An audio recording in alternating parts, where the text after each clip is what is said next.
높고 각진 외형, 거대한 크기의 무기를 수납하는 내부 공간, 조종석에 설치된 대형 화면.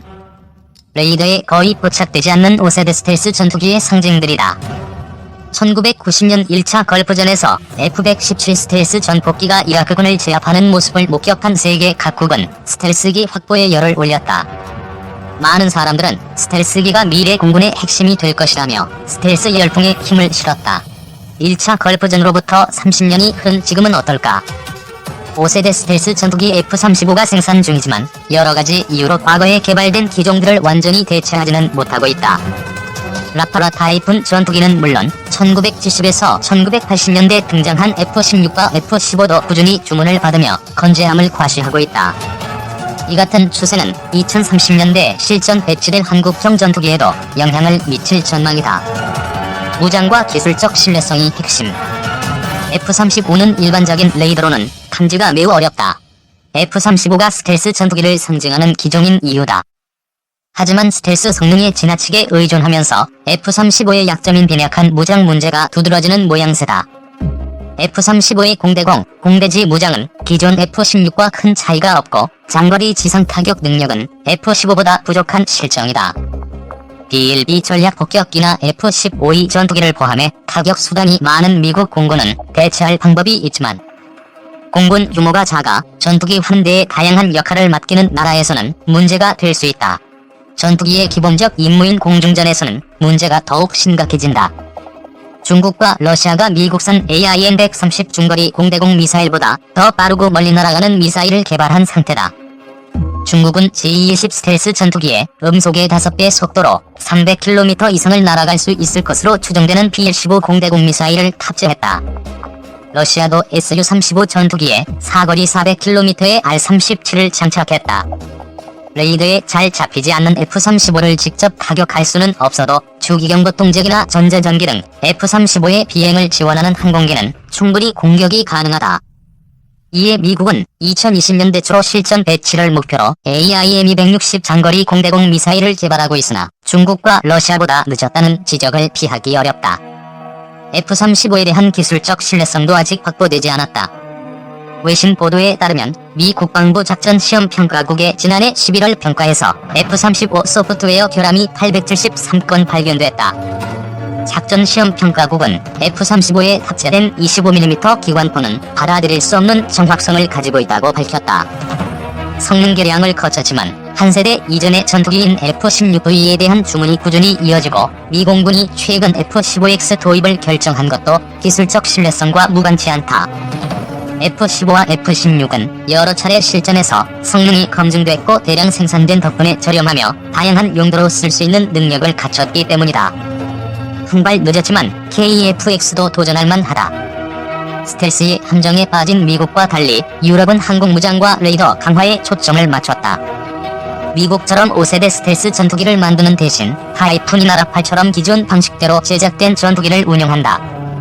대신 2030년대 이후를 염두에 두고 인공지능 기능 등이 포함된 6세대 전투기를 개발 중이다. 유럽 에어버스의 타이푼 전투기는 독일, 스웨덴이 합작해 개발한 타우러스 장거리 공대지 미사일과 미티어 장거리 공대공 미사일로 무장했으며 다기능 이상 배열 레이더도 갖췄다. 프랑스 다수의 라팔은 AESA 레이더 장착이 다소 늦었지만 스칼프 장거리 공대지 미사일과 미티어 장거리 공대공 미사일을 운용해 강력한 타격력을 자랑한다. 유럽이 미국보다 스텔스 기술이 뒤떨어진 것은 아니다. 미국의 F-21을 개발할 당시 독일은 스텔스 형상 설계나 도료 생산 등에 필요한 기술을 확보하고 있었다.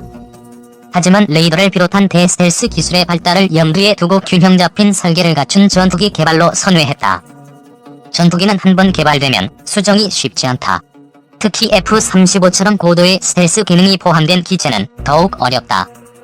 반면 레이더는 지상, 해상, 공중 등 다양한 작전 환경에 맞춰 출력이나 파장 등을 다양하게 조정할 수 있다. 비용도 스텔스 전투기 개발보다 훨씬 저렴하다. KF-X는 F-35보다 스텔스 성능은 낮지만 공격력은 다른 기종에 뒤떨어지지 않는다. 국내 개발 중인 장거리 공대지 미사일 또는 타우러스 미사일과 미티어 미사일이 장착될 예정이다. 국방과학연구소가 진행하고 있는 국산 AESA 레이더 개발이 성공한다면 2030년대에도 일선에서 활동할 타이푼이나 라팔 같은 유럽 전투기와 유사한 수준의 기종을 국내 개발로 확보하는 셈이다. F-35는 스텔스 성능만큼은 확실한 전투기다. 따라서 스텔스 성능을 최대한 발휘할 수 있는 작전에만 투입될 가능성이 높다. 반면 공격력을 갖춘 KF-X는 다양한 용도에 쓰일 수 있다. 항공무장과 전자장비를 개량한 포스트 KF-X를 만든다면 그 효과는 더욱 높아질 전망이다. 여기에 국산 FA-50 경공격기 무장을 강화하는 성능 개량까지 더해지면 공군력 증강 효과는 더욱 커질 것으로 보인다. 산업적 측면에서도 기술과 경영 노하우를 계속 축적할 수 있어 항공우주산업 발전 측면에서도 도움이 된다.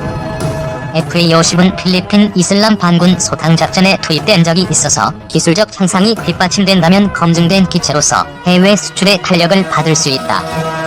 방산업계 관계자는 항공기 무장체계는 스텔스 성능만큼 중요한 요소라며 KF-X도 무장체계를 더욱 강화한다면 전력 증강은 물론 해외 수출 가능성도 높아질 것이라고 전망했다.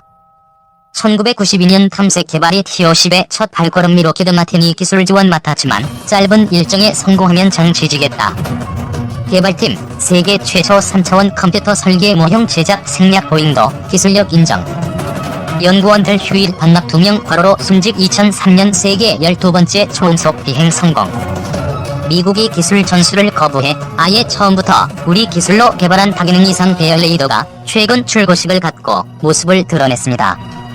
AESA 레이더는 1000개의 모듈로 표적을 탐지하는 전투기의 눈 역할을 하는 것으로 현재 개발 중인 차세대 한국형 전투기의 핵심 장비로 꼽힙니다. 한국항공우주산업은 KF-X의 전방과 중앙 동체 뼈대인 벌크헤드, 좌우로 뻗은 큰 날개인 주익을 조립하는 모습을 공개했습니다. 이제 KF-X 시제기 개발에 본격적인 막을 올리겠다는 겁니다. 만약 예정대로 개발이 이루어진다면 우리는 내년 상반기쯤 시제기 1호기를 볼 수 있게 됩니다. 방위사업청은 얼마 전 카이와 전술 입문용 훈련기 2차 사업으로 국산 TA-50 블록이 20대와 군수지원 체계를 도입하는 계약을 맺었습니다. 외국산 훈련기를 사용했을 때가 언제였는지 까마득한 기억으로 남았을 정도로 국산 훈련기의 위력은 높아졌습니다. 사는 게 싸다 주장에도 공군 KF-X 개발. 결과만 얘기하니 쉬워 보이지만 사실 국산 전투기 개발 과정은 무척 험난했습니다. 심지어 한국직연구기관은 2013년 국회 토론회에서 국내 개발은 해외 구매 대비 2배의 고비용이 소요된다. 잘못되면 정부 신뢰도가 엄청나게 추락할 수 있다며 KF-X 개발을 대놓고 반대하기도 했습니다. 외국에서 개발한 완제품 가격이 훨씬 싼 것은 맞습니다. 그냥 외국 전투기를 사오는 것이 효율적일 수 있습니다. 그런데 놀랍게도 공군은 반대 의견을 냈습니다.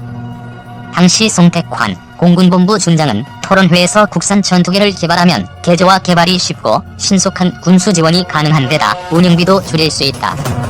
국내 항공산업 활성화도 가능하다고 반박했습니다. 그러면서 논쟁을 중단하고 국내 개발로 당장 추진해야 한다고 호소했습니다. 시간이 흘러 우리는 올해와 내년 그 중간 결과물을 보게 됩니다. 국산 전투기 개발을 원하는 공군의 신뢰는 어디에서 왔을까? 그래서 최초의 국산 초음속기 T-50 개발 단계로 거슬러 올라가 봤습니다.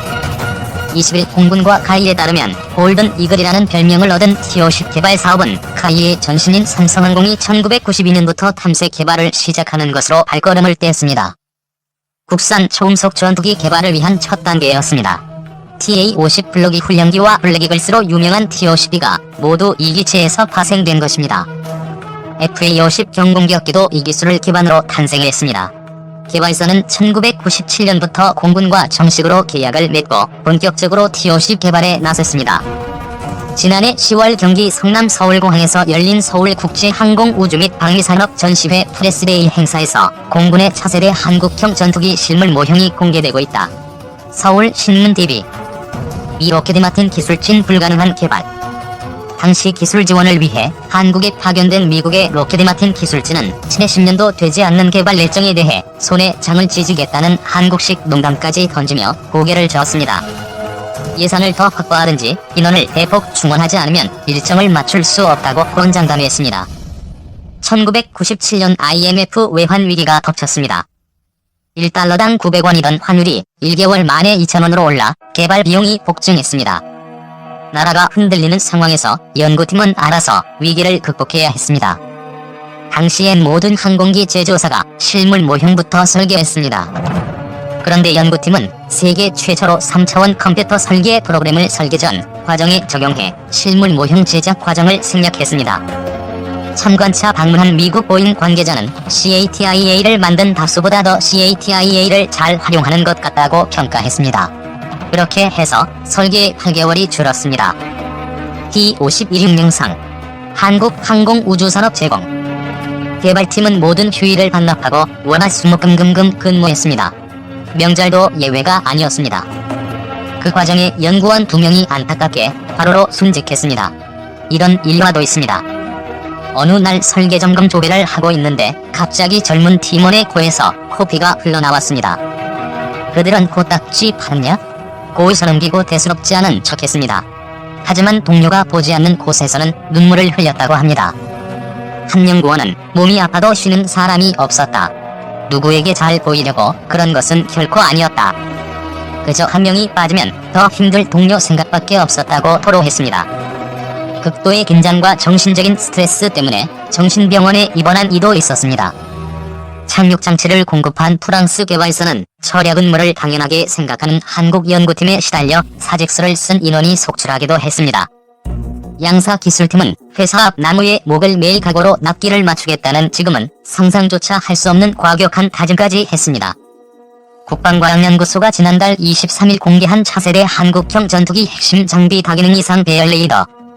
모든 것을 건 초음속기 개발. 시제기 개발을 마치자 목표 기간에서 다시 4개월이 단축됐습니다.